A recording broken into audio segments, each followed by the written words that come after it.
Hi, I'm Bill O'Reilly. Thanks for watching us tonight. The truth about the crackdown on illegal immigration, that is the subject of this evening's Talking Points memo.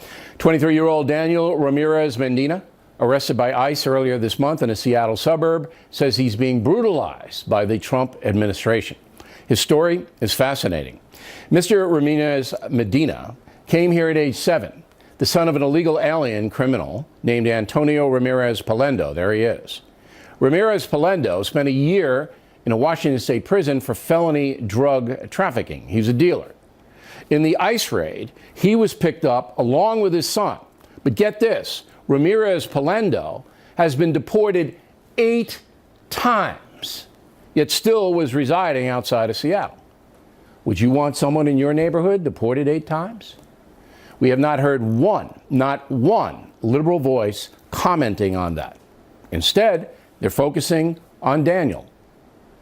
In another assault on our values, in the past week, we have witnessed ICE raids across our nation targeting parents, students, and a DACA-protected dreamer. The protection Congresswoman Pelosi is talking about was mandated by President Obama. It is called Deferred Action for Childhood Arrivals, or DACA. Essentially, the order says that children brought to America by illegal alien parents and who have no criminal history should be allowed to stay and work here. Daniel Ramirez Medina was part of that program. The problem is the Department of Homeland Security now says he's admitted to having gang affiliations. His attorney denies that. But he has a tattoo on his forearm, which some people believe signifies gang membership. In fact, is trying to confirm that, but so far we have not been able to do so. It might just be a tattoo with no implications. Now, that gang allegation was enough for ICE to hold Daniel, who has a 3-year-old son in this country. But the left has now taken the case and made it a centerpiece of attacks on President Trump's crackdown on criminal illegal aliens. But the anti-Trump crew totally ignores the father, and the son was in the father's home, indicating the left doesn't care at all if a foreign national is deported 8 times and is still here. You'll remember the alleged murderer of Kate Steinle was deported 5 times, and San Francisco County still protected him right up until the time the man was arrested and accused of shooting Kate to death. So step back for a moment. One part of the country, led by President Trump, wants to deport criminal illegal aliens and secure the borders so they can't get back in here.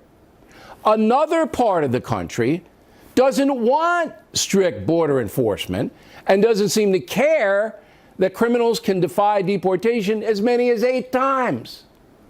So what side are you on? One final thing.